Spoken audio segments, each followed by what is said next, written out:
Imagine waking up to find your life turned upside down. On a quiet summer night in Griffin, Georgia, a young man lies motionless on a mattress, a gunshot wound in his chest. His girlfriend kneels beside him, shaking, whispering his name, unaware that the monster she lived with was about to change everything. The camera lingers on the dimly lit bedroom, a toppled lamp, a shattered phone screen, and blood soaking into the sheets. What looks like a tragic accident is only the beginning of a story far more chilling. Neighbors would later recall hearing nothing but silence that night. Silence that hid betrayal, secrets, and a marriage unraveling behind closed doors. This isn't just the story of a crime. It's the story of love turned deadly, where devotion collides with deception, and the line between victim and villain becomes impossible to see. They say every picture tells a story. Ours was framed on the mantel, a wedding photo taken in the golden light of summer. I stood stiff in a rented tuxedo, grinning like a man who thought he'd won the world. Beside me, she was radiant in lace, her eyes lit with something I mistook for love. That photograph would become a cruel joke in the years to come. But back then, it was my proof that life had finally given me something beautiful. Marriage in the early days felt effortless. We had Sunday morning routines, coffee brewed strong enough to wake the dead, laughter that echoed through our small kitchen, and late-night whispers about the future. To the outside world, we were perfect. The couple who held hands in grocery store aisles, who hosted dinner parties with soft jazz humming in the background. People envied us, though they couldn't see the strain hiding in the shadows.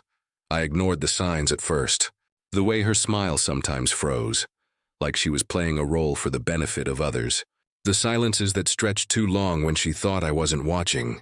The nights she would slip away to the balcony, phone clutched tight, whispering into the dark. I told myself it was nothing. Nerves, stress, maybe even my imagination. After all, love was supposed to be about trust, wasn't it?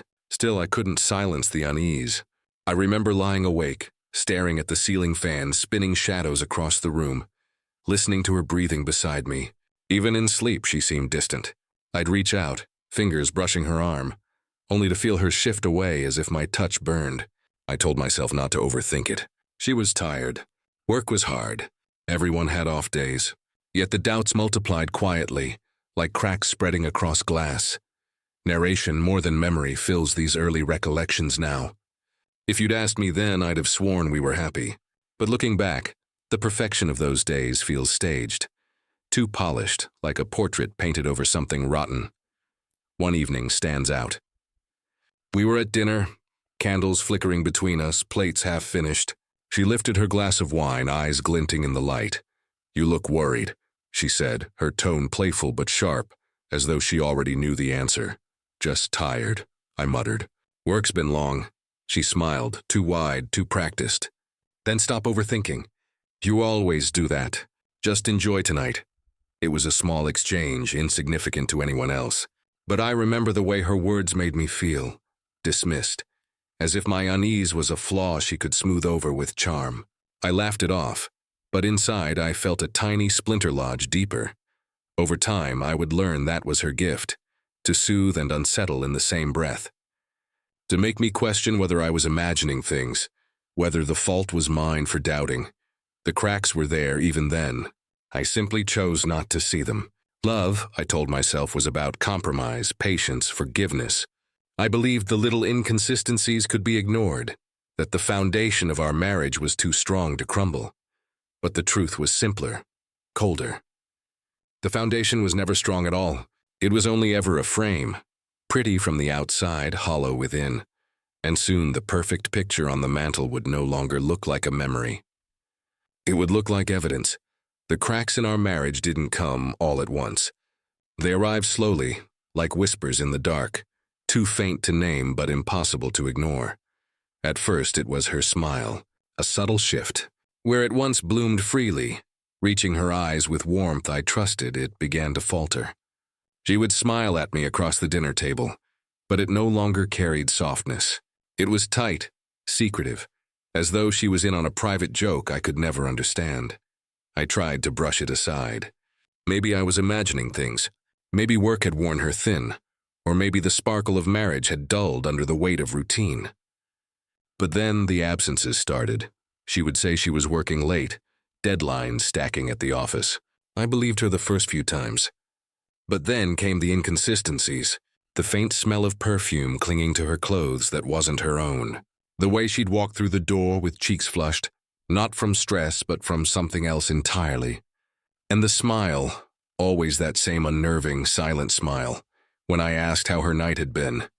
Long, she'd say, brushing past me to the bedroom. Don't wait up next time. You worry too much. But it was the phone calls that began to gnaw at me. I'd wake in the middle of the night to hear her voice, low and hushed, drifting in from the balcony. Sometimes she would laugh softly, a sound that used to belong to me but now felt foreign, hollow. When I asked her about it, she'd shrug it off. Just work. A colleague overseas. Time zones are messy. I wanted to believe her. God, I wanted to cling to the belief that my wife was still mine, that I wasn't losing her to something unseen. But every denial, every dismissive wave of her hand made me feel more like a stranger in my own home. I remember one night vividly. She stood in the kitchen, phone pressed to her ear, whispering words I couldn't catch. When she noticed me in the doorway, she ended the call abruptly, sliding the phone into her pocket with that same smile. You scared me, she said lightly. Don't sneak up like that. Her tone was playful, but her eyes were calculating. Who was that? I asked. My voice sounded foreign, tight with fear I didn't want to name. She laughed, leaning up to kiss my cheek. No one important. But the kiss was cold, a motion without meaning. From that moment, sleep became a stranger to me. I lay awake night after night, listening for the soft pad of her footsteps, the creak of the balcony door, the faint murmur of her voice against the backdrop of midnight. Every sound pressed against my chest, stealing my breath, until I felt more like a ghost in my own house than a husband. Narration can only do so much to capture the dread of those nights. It was more than suspicion. It was the creeping awareness that the woman beside me was slipping away into a world I was barred from. And worse, that she seemed to enjoy watching me squirm. Her smile told me everything her words refused to say. It wasn't the smile of a wife reassuring her husband. It was the smile of someone hiding a secret and daring me to discover it. I wanted to confront her, to demand the truth, to rip away the mask she wore so easily. But fear held me back. Not fear of losing her, though that haunted me, but fear of what I might uncover if I pushed too far. Some truths, I told myself, can shatter more than trust. They can shatter lives, so I stayed silent, carrying my suspicions like a weight in my chest. But silence is a dangerous companion. It breeds paranoia, it feeds doubt, and it always leads to darkness. The darkness was already seeping in, and soon I would discover just how deep her secrets ran. Silence had always unnerved me, but lately the silence in our home wasn't peace. It was poison. It carried weight, pressing down on me, waiting for the smallest spark to ignite into something darker. It began with whispers. Not the affectionate kind lovers share in bed, but sharp, hushed conversations I was never meant to hear. I'd pass by the closed bedroom door and catch fragments of her voice, hurried and tense. When I entered, she would hang up instantly, plastering on that same silent smile. You're imagining things, she'd say whenever I asked. The more I pressed, the more the walls of our marriage seemed to shift. Our once harmless arguments, over groceries, bills, or who forgot to take out the trash, twisted into something sharper, laced with venom. You never listen, she snapped one evening after I asked why she'd come home so late. You're paranoid, always inventing problems. Do you even hear yourself? I stood there, stunned. I just asked a question. Her eyes burned into me. No, you accused me. You always accuse. Maybe you should think about why you're so insecure instead of blaming me. The word struck deeper than I wanted to admit. Insecurity. Paranoia. Was she right? Had I let doubt warp me? The conviction I'd once carried slipped away under her gaze, until I couldn't tell whether I was protecting our marriage or sabotaging it with suspicion. That's what gaslighting does. It doesn't shatter you all at once. It chips away piece by piece, until you're no longer certain of the ground you stand on. I found myself apologizing more than questioning. Every time she turned the blame back on me, I folded. Maybe you're right, I'd say, my voice small. I didn't mean to upset you. Her smile would soften then, almost convincingly. See, that's better. We don't need to fight. We just need trust. But her version of trust meant silence. Her version of love meant submission. I remember one night lying in bed beside her. She turned her back to me, her breathing even, as though already asleep. My chest ached with the weight of words I couldn't speak. I wanted to ask her who she whispered to behind locked doors. I wanted to demand the truth about the shadows gathering between us. But the memory of her sharp voice, "You're paranoid. You're imagining things," silenced me. The more she dismissed me, the more I doubted myself. I began to keep a mental ledger of her contradictions, tiny slips in her stories, details that didn't align. But even as I gathered them, I felt foolish. She had convinced me that noticing the cracks was my weakness, not her deceit. One evening, I caught her in the hallway, phone in hand. Her voice was low, hurried, until she spotted me at the end of the corridor. Her eyes narrowed. "Were you listening to me again?" "No," I stammered, though I had heard enough to know it wasn't work she was discussing. "God, you're suffocating," she hissed, brushing past me. "Always hovering, always doubting. Do you want to ruin this marriage? Because that's where you're heading." The door slammed, leaving me standing in the hallway, a stranger in my own home. That night, the whispers didn't stop. They grew louder, not in sound, but in my mind. Every closed door became a threat. Every smile a performance, every apology a trap. The darkness wasn't just in her words anymore. It was inside me, growing stronger, reshaping me into a man I barely recognized. I told myself I stayed because I loved her. But the truth was crueler. I stayed because she had convinced me I was the problem. And once you believe that, leaving doesn't feel like freedom. It feels like betrayal. The whispers behind doors had done their work. They weren't just hers anymore. They were mine too. And soon they would lead me to the discovery that shattered everything. The whispers had hollowed me out. Every look, every silence, every sharp word chipped away at the man I once was. I began moving through the house like an intruder, searching for something. Anything that could prove I wasn't losing my mind. It happened on a Sunday afternoon. She had gone out saying she needed groceries. I knew better than to ask why she always left her phone behind, silenced on the nightstand, like a relic too dangerous to carry with her. I was pacing when I noticed it, the cabinet in our study. We rarely used the room. It smelled faintly of dust and paper, filled with books neither of us read anymore. But the bottom drawer, it had always been stuck, or so I thought. That day, I tugged harder. It resisted at first, then slid open with a metallic groan. Inside, tucked beneath old envelopes, was another drawer, smaller, locked. My pulse quickened.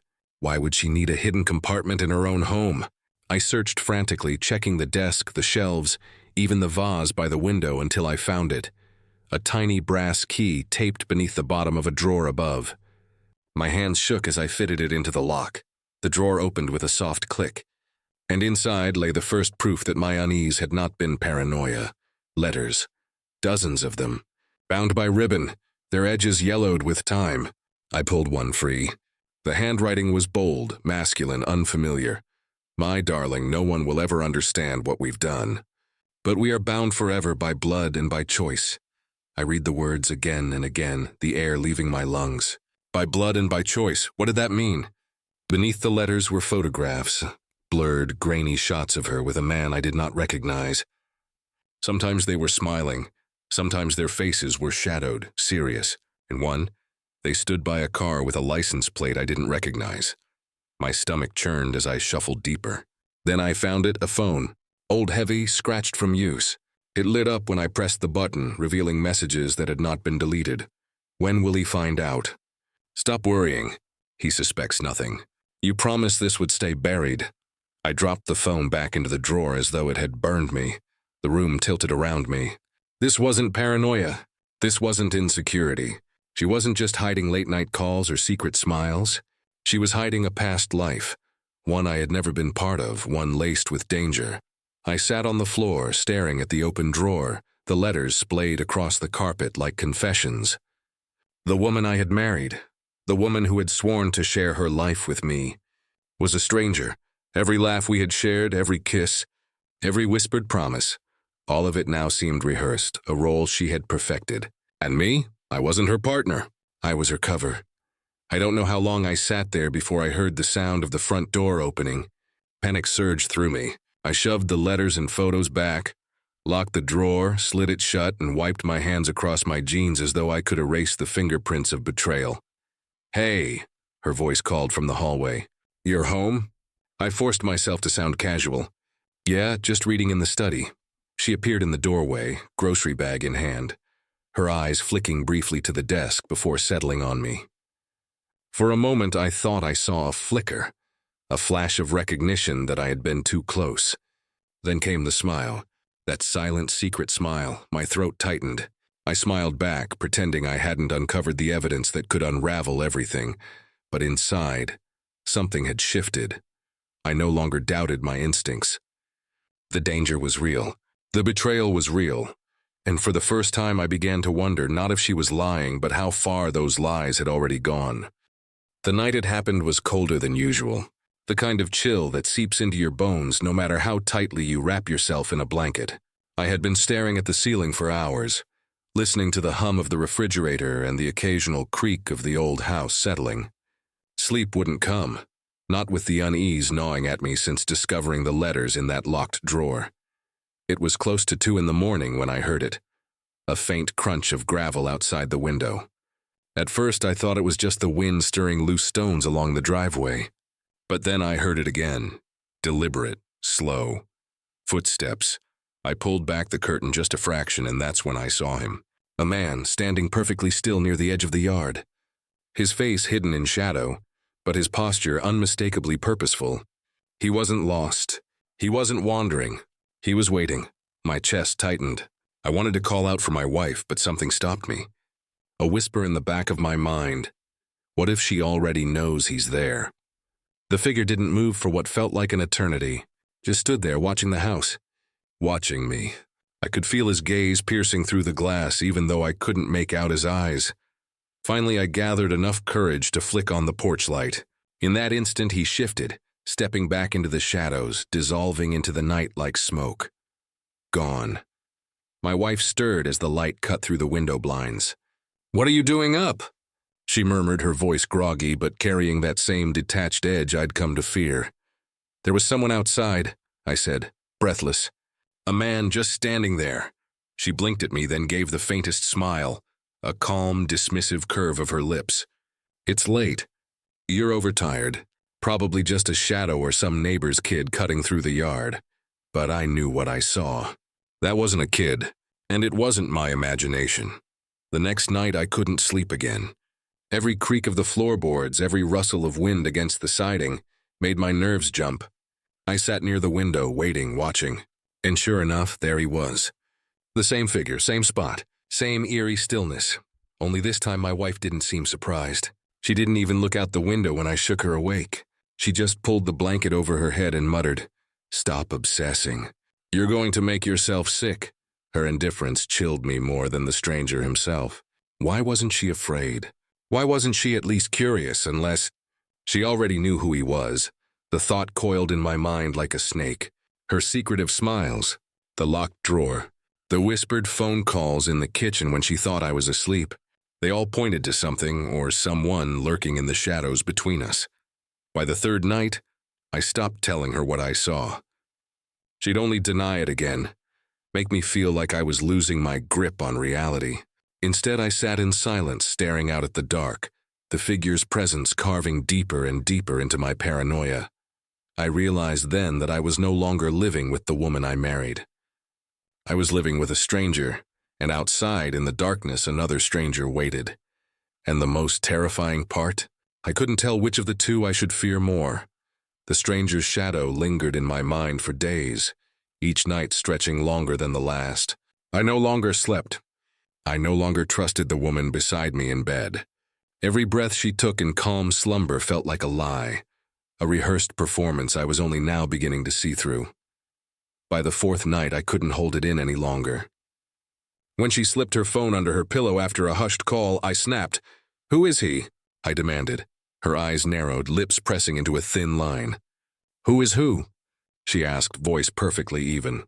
"The man outside," I hissed. "Don't pretend you don't know. He's been here every night, watching us. Watching me," she laughed. Laughed like I'd told a bad joke. "You're paranoid. Losing your mind." But I wasn't laughing. I grabbed her phone, yanking it from under the pillow. She lunged for it, nails clawing into my arm. For a moment, we weren't husband and wife. We were enemies locked in a battle neither of us was willing to lose. "Give it back," she shrieked, her voice sharper than I'd ever heard it. "Not until you tell me the truth." The struggle took us from the bedroom to the hallway, slamming into walls, knocking over frames, until finally into the kitchen. The phone clattered to the floor, the screen lighting up with a name I didn't recognize before going black again. She dove for it and I pulled her back. In that instant, she spun around, grabbing a knife from the counter. My blood ran cold. "You're scaring me," she whispered, but the knife gleamed steady in her hand. "I'm scaring you?" I said, barely believing her audacity. "There's a man outside and you're holding a knife at me." The tension snapped. I lunged, grabbing her wrist. The blade nicked the air between us, clattering against the counter as we fought. Her strength surprised me, desperate, primal. I shoved her back, breathless, my hands shaking. For a moment, neither of us moved, the silence heavier than any scream. And then I saw it, on the floor near the counter's edge. Dark droplets smeared across the tile. Blood. "Whose blood is that?" I whispered, my voice cracking. She looked down, then back up at me. No panic, no shock. Just calm calculation in her eyes. "It's mine," she said softly, tucking a strand of hair behind her ear. "I cut myself earlier. I didn't want to worry you, but the blood was fresh. Too fresh. Still wet, glistening in the dim light. If it's yours, then show me," I demanded. "Show me where you cut yourself." Her smile, the same one that had haunted me for weeks, returned. A small, secretive curve of her lips. "Why don't you trust me anymore?" she asked instead of answering. The question lodged itself in my chest. Why didn't I? Because everything about her had become a riddle I couldn't solve. Every word out of her mouth felt rehearsed. Every expression a mask. I knelt down, touching the blood with my fingertips. Still warm, but no wound on her hands, no bandage, no evidence to match her story. The realization chilled me. The blood might not be hers at all. "Who was here?" I whispered, staring at the smear, as if the answer might rise from the tile itself. She didn't respond. She just watched me, her silence heavier than words. The kitchen clock ticked, slow and merciless. The knife still glinted on the counter between us. I realized then that the house I once called home had transformed into a crime scene waiting to be uncovered. And as I looked at her, calm and unflinching, I knew the blood between us was no longer just metaphorical. It was real, and it was only the beginning. The blood on the kitchen floor had barely dried when the knock came at the door. A heavy, deliberate knock, not the kind of tap from a friendly neighbor, but one that carried authority. My wife and I froze, the silence between us louder than the sound itself. She tilted her head, eyes narrowing, then whispered, "Don't answer it." But I already knew ignoring it wasn't an option. I pulled the door open and there he was, Detective Harris, mid-40s, sharp eyes that missed nothing, posture straight as if he carried the weight of every case he'd ever worked. "Evening," he said, flashing a badge. "We've had a report of some unusual activity here. Mind if I come in?" Before I could respond, my wife slid beside me, her smile practiced and warm. "Of course, officer, please come in." The way she said it chilled me, as though she had been expecting him. Harris stepped into the house, his gaze sweeping across the living room, then landing on the kitchen. His eyes lingered just a moment too long on the faint smear I hadn't managed to clean from the floor. "Strange activity?" I asked, trying to steady my voice. "Your neighbor called," he replied. "Said they heard shouting. Maybe even a struggle. Can you tell me what that was about?" I opened my mouth, but my wife's voice cut through first. "It was nothing," she said sweetly. "Just a silly argument. Married life, you know." Her tone was honey, but I saw the steel underneath. Detective Harris nodded, pulling out a small notebook. "Arguments happen, but I'll need both of your accounts separately." Her smile faltered for just a second. He noticed. He noticed everything. He asked her first, leading her into the living room while I waited in the hall. Their voices were low, but I caught fragments. Husband paranoid. Long hours at work. Just stress. Each word felt like a dagger twisting deeper. When it was my turn, Harris gestured me to sit across from him at the kitchen table. His eyes bore into mine, sharp and unyielding. "You look tired," he said. "Been sleeping all right?" I shook my head. "Not really. Why not?" I hesitated, then told him about the stranger outside, about the late-night calls, about the blood. As I spoke, his pen scratched against the paper, his expression unreadable. When I finished, he leaned back in his chair. "That's a serious claim. Did you see who the man was?" "No," I admitted. "But she knows him." "I'm sure of it." Harris tapped his pen on the notebook, then glanced toward the living room where she sat pretending to scroll through her phone. "Funny thing," he said softly. "When I asked her, she said you're the one imagining things. That you've been unstable lately." The words sank like stones in my gut. "She's lying," I whispered. "Maybe, maybe not," he replied. "But what I do know is this. Blood doesn't appear out of nowhere. And secrets don't stay hidden forever." He stood, closing his notebook. "I'll be in touch. Don't go anywhere." The moment the door shut behind him, I turned to her. She was already looking at me, that same quiet smile on her lips. "See?" she whispered. "Even the detective thinks you're losing it." My chest tightened. I didn't know if I was standing on the edge of truth or madness. But I knew this: Detective Harris had seen the cracks. And cracks, once noticed, always split wider. The night after Detective Harris left, the house felt heavier than ever. Every creak of the floorboards, every faint hum of the refrigerator seemed amplified. My wife drifted through the rooms as if nothing had happened, humming softly while scrolling her phone. I, on the other hand, couldn't breathe. Her words still echoed in my ears. "Even the detective thinks you're losing it." But Harris's parting glance had said something different. He knew there was more, and so did I. I waited until she showered. Her phone was left on the nightstand, the screen still faintly glowing. My hands trembled as I picked it up, my heart pounding as though I were about to commit a crime myself. No password. She hadn't bothered. Perhaps she thought fear would keep me from looking. It was then I saw them. Messages not from one person, but several. Names I didn't recognize. The tone was casual, sometimes intimate, but threaded with darker undertones. Phrases like "everything went smoothly" and "no one suspects a thing" made my skin crawl. One message, dated months earlier, simply read, "He's perfect cover." My breath caught in my throat. They were talking about me. I scrolled further, and photographs appeared. Blurred shots of people I didn't know. Some smiling, some looking nervous, some candidly snapped from a distance. Notes attached. Handled. Last seen here. I felt sick. When the bathroom door opened, I shoved the phone back onto the nightstand and scrambled into bed, forcing my breathing into a steady rhythm. She stepped out, hair damp, a towel draped casually around her shoulders. Her eyes flicked to me, sharp, calculating. "You're still awake?" she asked softly. "Barely," I lied. Her smile was faint, unreadable. She turned off the light and slipped into bed. Her breathing slowed quickly, steady, calm. But mine didn't. The next day I couldn't pretend anymore. I followed her. She left the house with a simple excuse about groceries. But instead of the store, she drove to the edge of town, to an abandoned warehouse. I parked far enough away to remain unseen, then crept closer, my palms slick with sweat. Through a broken window I saw her speaking to a man, the same shadow I'd glimpsed outside our house. His face was hardened, scarred. Dangerous, they weren't arguing. They were planning. Papers spread across a rusted table, maps marked with red ink. My wife laughed at something he said, a laugh I hadn't heard in years. She wasn't my wife here. She was someone else entirely. I stumbled back to my car, my mind spinning. Every memory, the wedding, the promises, the nights we shared, shattered like glass. None of it was real. I wasn't her partner. I was her shield, her respectable facade, the mask she wore to cover something monstrous.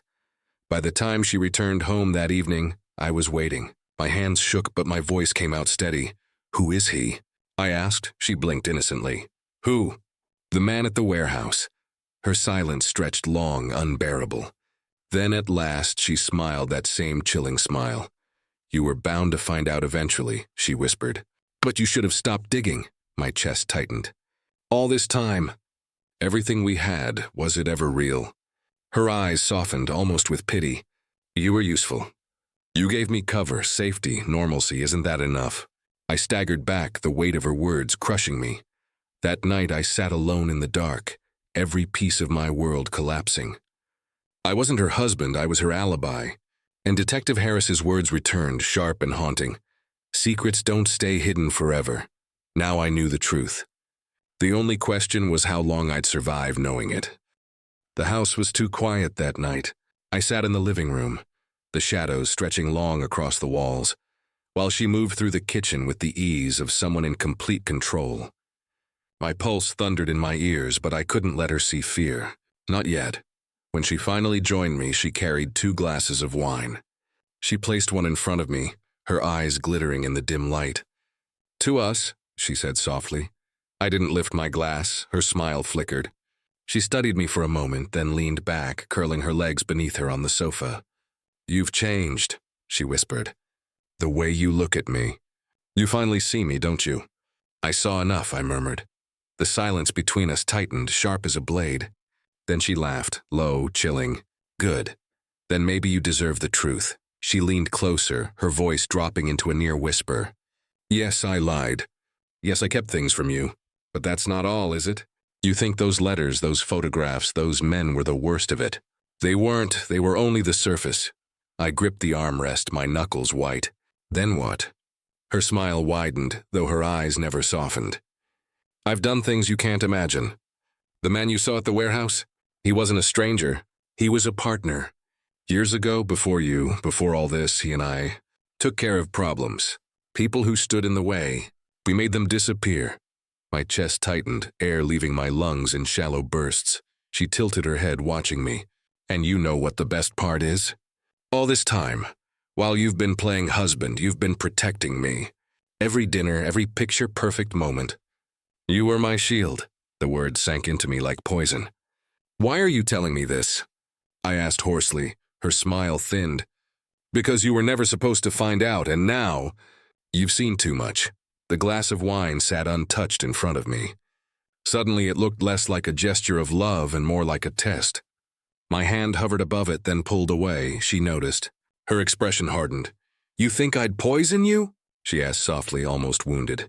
Then, leaning in so close I could feel her breath, she whispered, I don't need poison. There are other ways. A shiver crawled up my spine. You've been slipping, she continued. Talking too much, doubting too loudly. People like you don't last long. And if it comes down to you or me, you already know how that ends. Her words weren't a threat, they were a promise. For a long moment, neither of us moved. Her eyes locked on mine, daring me to speak, daring me to fight. The weight of her confession pressed against my chest, suffocating me. Finally, she stood, smoothing her dress as though nothing had happened. Get some sleep, she said gently, almost lovingly. Tomorrow will be a big day. Then she turned and walked up the stairs, her steps slow, deliberate, echoing like a countdown. I sat frozen, staring at the untouched glass of wine. My mind replayed her words again and again. You've seen too much. And in that moment I understood. I wasn't just her husband. I was her next loose end. I didn't sleep that night. Her confession spun through my head on an endless loop. Every whisper, every smile, every false comfort over the years, rewritten now with sinister meaning. By morning, the house felt like a cage. She floated through breakfast, humming under her breath, buttering toast as though she hadn't admitted to orchestrating disappearances, as though she hadn't promised that I might be next. I couldn't take my eyes off her hands. Those delicate hands had once brushed against mine in love, cupped my face in tenderness. Now all I saw was blood. The phone sat heavy in my pocket. Detective Harris's card burned against my thigh like a brand. One call, and everything could be over. She would be taken away, locked behind bars, her double life finally exposed. I'd be free, and yet my fingers wouldn't move, because freedom came at a cost. If I made the call, I would destroy the woman I once vowed to protect. I would betray the vows I whispered in front of family and friends, the promises I still clung to like a lifeline. Love didn't vanish overnight. It lingered, stubborn even when poisoned. Are you all right? she asked suddenly, breaking the silence.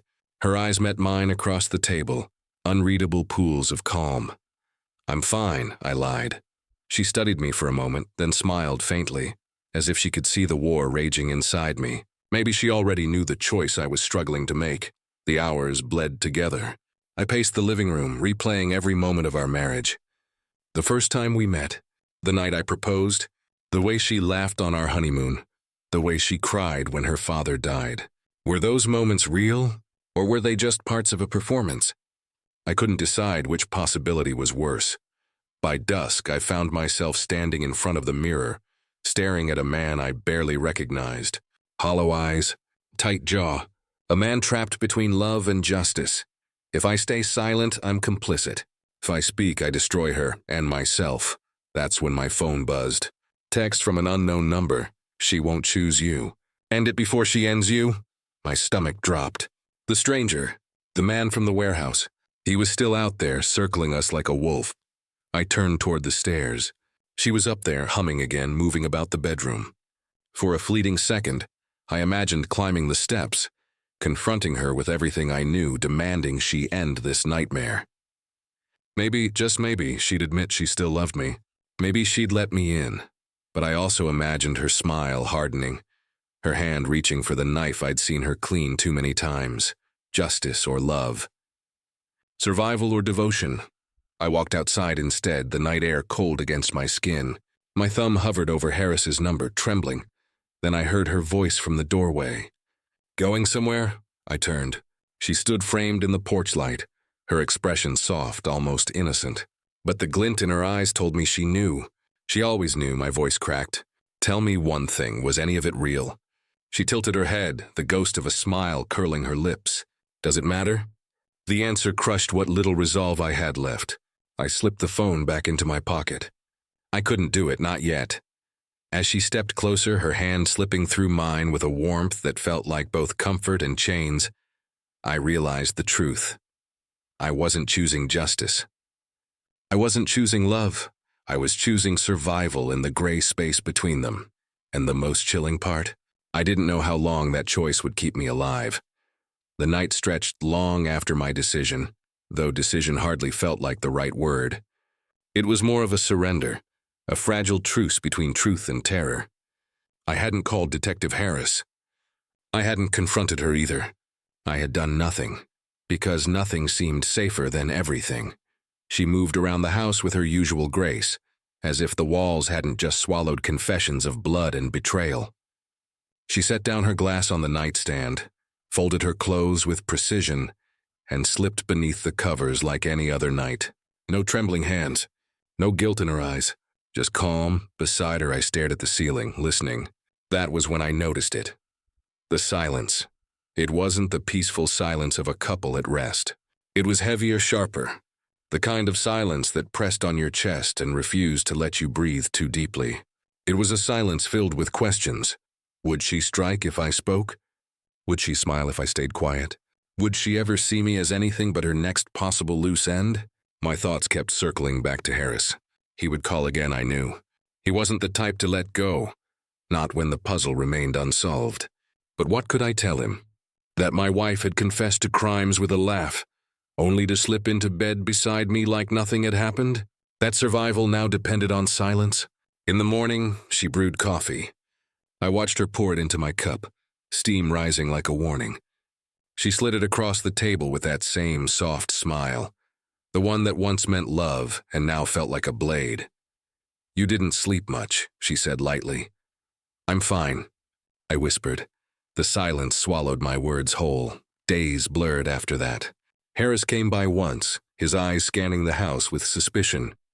He asked routine questions, his voice steady but his gaze sharp. I gave him nothing. My answers were bland, rehearsed, safe. My wife sat beside me, calm as ever, her hand resting on mine as if to remind me of my role. A husband, a protector, an accomplice by omission. When Harris left, she closed the door gently and looked at me with something I couldn't name. Gratitude, warning, love twisted beyond recognition? That night, the silence returned thicker than before. She brushed her hair in front of the mirror while I sat in the chair by the window, watching her reflection instead of her face. The brush moved through her hair rhythmically, like a metronome keeping time with my heartbeat. Not a word passed between us, and in that silence I realized something chilling. She didn't need to threaten me anymore. She didn't need to raise her voice or raise her hand. Silence itself had become the weapon, because silence meant survival. If I broke it, I might not live to regret it, but silence also meant surrender. I was no longer her husband in the way I once imagined. I wasn't even her equal. I was her shadow, lingering, watching, pretending at normalcy. Every laugh at dinner, every kiss goodnight, every small exchange, it was all theater. And the silence filled every space between the lines. Weeks have passed since then, though it feels like years. Harris still hovers, still suspects. I see it in the way his calls come at odd hours, in the way he lingers on the street outside our house. But without evidence, his suspicion is powerless, and me, I am powerless too. The house tonight is silent again. Too silent. She sleeps beside me, her breathing steady, her hand draped. My chest as though she owns my heartbeat. I close my eyes, telling myself that silence is safety. But deep down, I know the truth. In this house, silence isn't peace. It's the most chilling sound of all.